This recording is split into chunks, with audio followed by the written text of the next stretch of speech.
Hello and welcome to Kutaki no Ha episode 7. It's Monday, October 17th, and I'm Shawn, your host for the show. Today we're going to be getting back into the interview with Mike Loonam that we finished off with in episode 5, and we had been talking about the concepts of distance and space as they are used and encountered in Japan. And in this part of the interview, we moved on and we're talking about training in Japan and the ideas and concepts of change and adaptation in relation to training and living in Japan.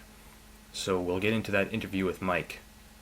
Just before we do that though, I wanted to take a second and give some more news about this Pentagon sponsored race that I had mentioned in a couple of previous podcasts. The name of the race is actually the DARPA Grand Challenge, and DARPA of course stands for the Defense Advanced Research Projects Agency, and they are also the group that originally developed the internet.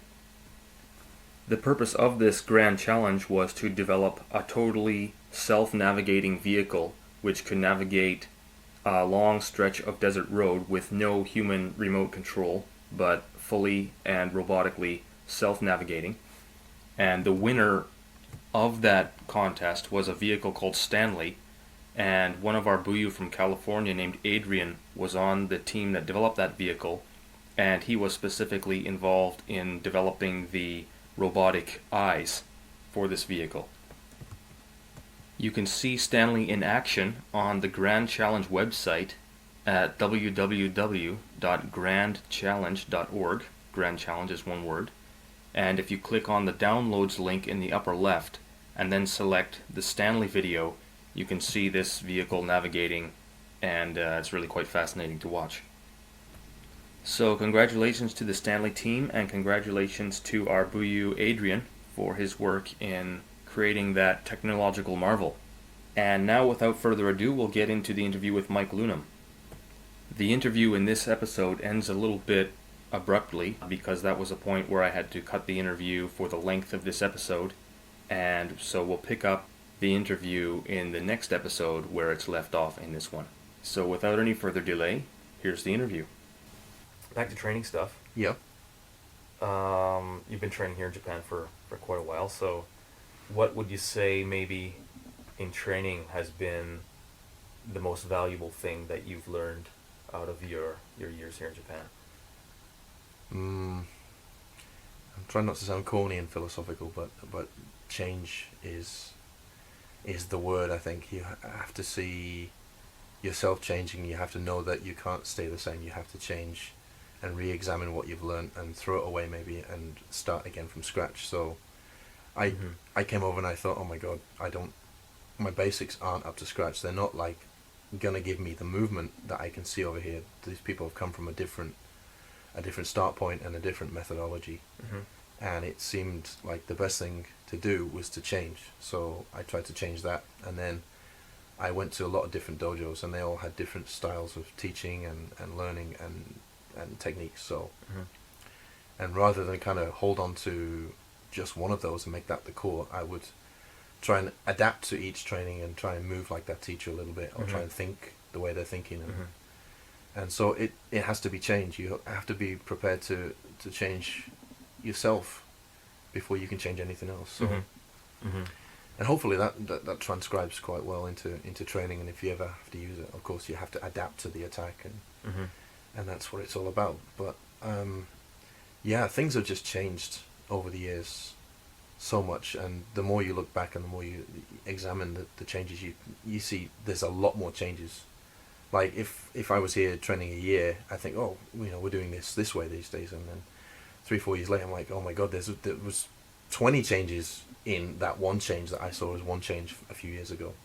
So it becomes more complex. And so you see things in a more kind of detailed yeah. way, is that what you're kind of saying? Yeah, you see more detail, not necessarily that you understand it, but at least your perception is widening because you can see more shades of change. It's not just black and white. We did it this way and now we do it this way. It's like, if you do that, then you're never going to be able to adapt. So you have to say, not, why are we doing this kata this way? We used to do koku no waza. Yeah. a certain way, Mm-hmm. and then a few years ago, all the teachers and certain Shihan were like, no, do it like this. And at first you fight against that because you've learnt it another way. You've learnt it the way you thought was right. Yeah.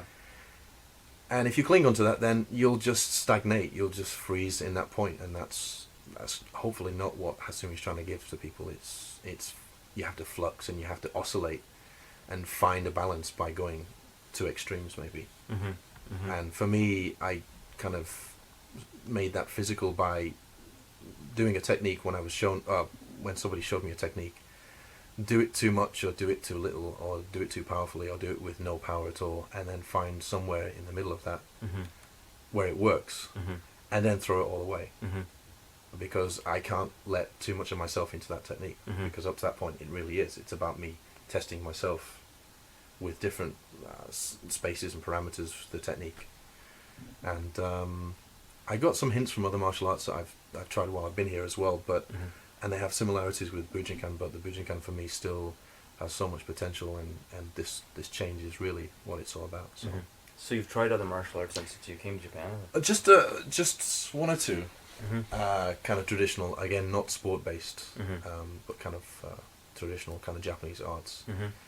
And one of them in particular was great. It wasn't really for me at the end of the day, but it had similarities in using very little power to achieve the maximum that you could with your movement. Mm-hmm. And yeah, there's a lot of really good people out there Mm-hmm. that are technicians beyond, so many people Yeah. who are punching and kicking in Mhm. sport based, boxing rings or arenas. So. Mhm. I think it's a really good point that it's important to look at other things and to recognize and even take the good points that you find in them. Yeah, if you don't absorb, I mean, you're not porous, and if you're not porous, you're not going to be able to, again, adapt and change. You Mhm. have to be able to take stuff in, Mhm. but at the same time be squeezed and let the excess come out. So Yeah. yeah, these guys at this other martial art that I went to do a couple of seminars with, I mean, I was applying Bujinkan amounts of power, and I thought, I'm not using any power, and these guys were moving out of the way with a fraction of what I thought was like no power, and it was really Wow. a shock. I mean, again, my sense of scale for what I thought was using power and no power for a punch or a kick was completely irrelevant to these people, but yet they still were very effective. So Mhm. I was taken aback, and Mhm. I rethought things for how I would do things back in the Bujinkan. Mhm. So you took some kind of new ideas back to your own training then from that. Yeah, absolutely. That's really good. Yeah. So it was great. And I think that also shows that it's important to have good relationships with people from different martial arts, Yeah. and so that you always have kind of a basis for like comparison and contrast, and just like buyu friendships in that way. Yeah.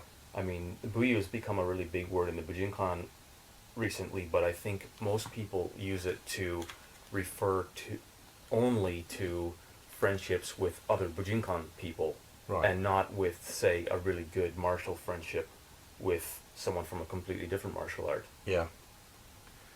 Yeah, there's a tendency, because the Bujinkan is quite, I suppose, insular compared to other martial arts.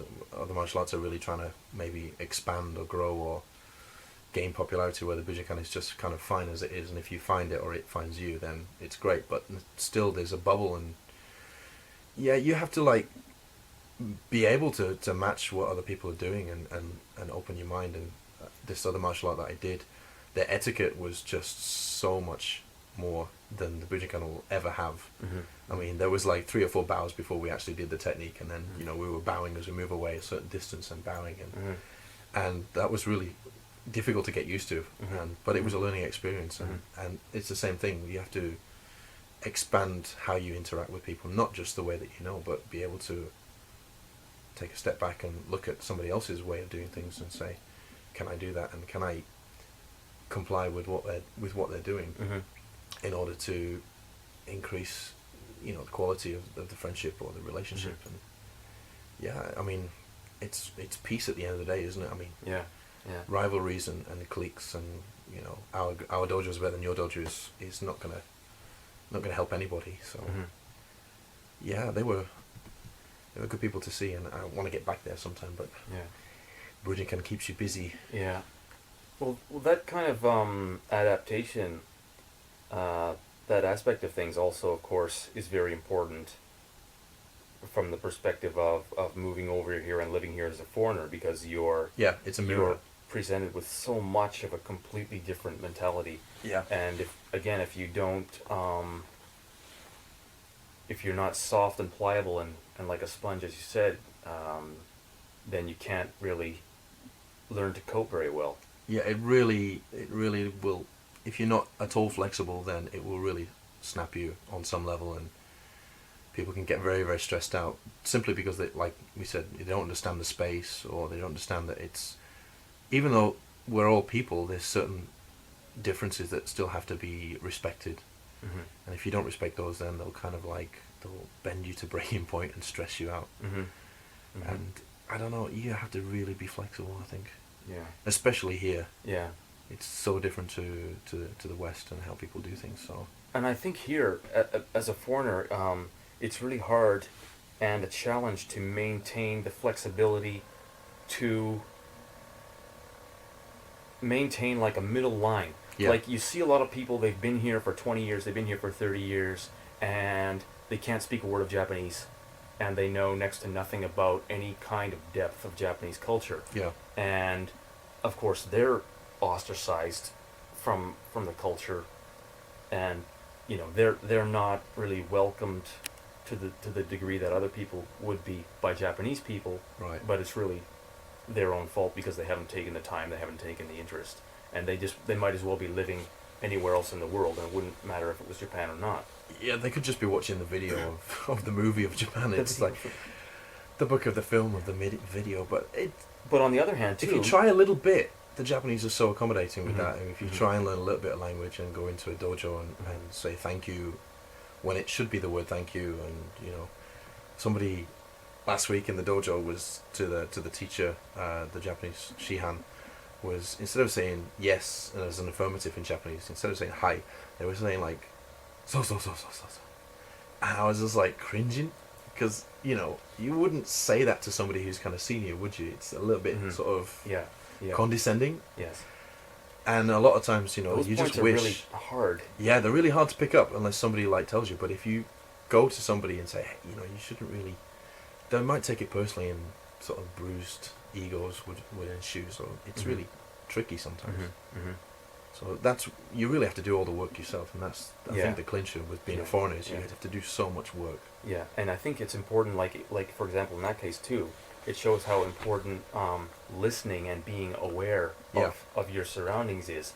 And if you can watch behavior between certain people when you're in Japan, and for me, what was important when watching people was taking note of their social relationship. Yeah. You know, they're using this language and they're using these terms, but is it only the younger person who's using it to the older person and not vice versa? Or like, is it only the teacher who's talking this way to the student? And do you ever hear the student using those terms when he's talking to the teacher? And because of the kind of social structure of Japan, I think those are important things that you have to take into account. Absolutely.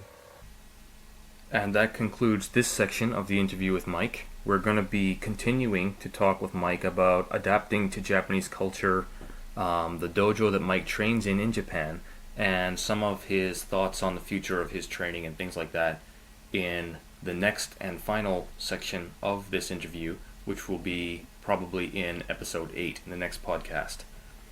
We're going to end off this podcast with a song from Tom Hunt from the UK. He has a band called Early Fall, and this song is called In the Eyes. See you again in episode 8.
Bye.